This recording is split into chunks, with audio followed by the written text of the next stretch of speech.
Tens of thousands of Hungarians held an anti-corruption demonstration in Budapest and other cities last night against Prime Minister Viktor Orbán's refusal to dismiss the tax chief Ildikó Vida. Riot police clashed with protesters outside Parliament when protesters defied calls to leave, but there was no reported violence. Suad Ahmed has more. Anger is running high in the Hungarian capital Budapest. Over 10,000 people rallied last night against corruption while calling for greater democracy. Its organizers called it the Day of Public Indignation. Similar protests were staged in at least 20 other Hungarian cities, as well as London, Berlin and Stockholm. Here in Budapest, protesters expressed anger over Prime Minister Viktor Orbán's refusal to dismiss tax chief Ildikó Vida. Vida was denied entrance into the United States, accused of corruption, but she denied all claims. The main problem is the government itself, and that running amok that they call governing. I think all cases of taxation, the US ban, the corruption charges all blend together. One cannot count how many times this government kicks us on the back. We came here today to change things and get him to resign. And if he doesn't do that, we will continue to protest one after another. No violence was reported in the protest. However, the crowd dismantled some metal barriers near Parliament, and they faced off with riot police while singing the national anthem and chanting against Orbán. The protest is the fourth anti-government rally in Budapest in the past month. The largest protest in recent years was last October, when tens of thousands marched against government plans to introduce a tax on internet use. 3 days later, Orbán scrapped the bill. Despite repeated requests by police, several thousand protesters remained on the square near Parliament and refused to go away after their rally was officially over. However, not in the spotlight is the pressure that Orbán's government is currently facing from the European Union and United States officials.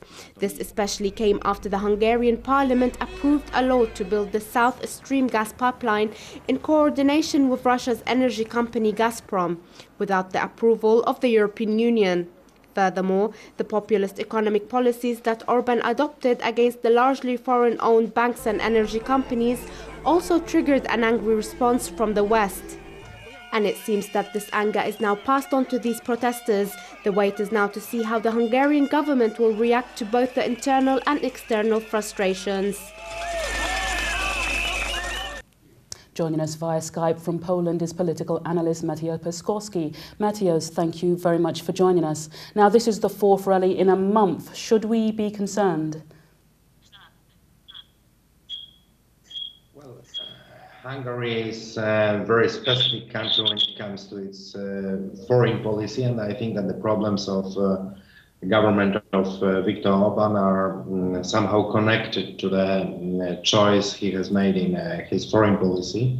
I doubt that the protests are not inspired by some external forces. If we look at the protests, they are organized and designed in a very similar way, like the protests which were designed in Ukraine last year, 1 year ago.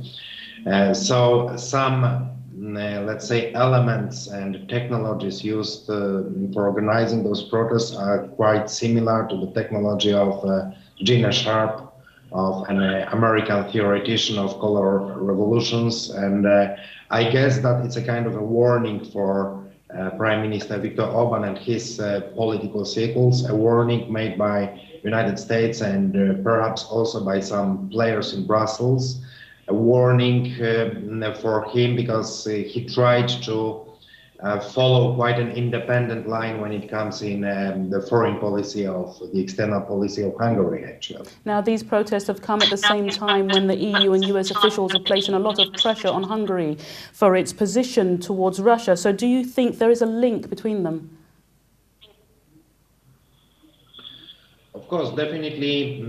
Well, if we follow the Hungarian foreign policy, we could notice that at the beginning of this year, in January, Viktor Orbán first traveled to Moscow and got a lot of economic and financial agreements including around 10 billion euro credit line from Moscow and different investments from Russia. Second, he has traveled very successfully to Beijing and signed several agreements between Chinese and Hungarian government, which means that he has tried to diversify the foreign policy and the economic policy of Hungary, which is of course disliked by the United States. And well, if we look at the politicians who are behind all the protests now in Budapest, these are people like Mr.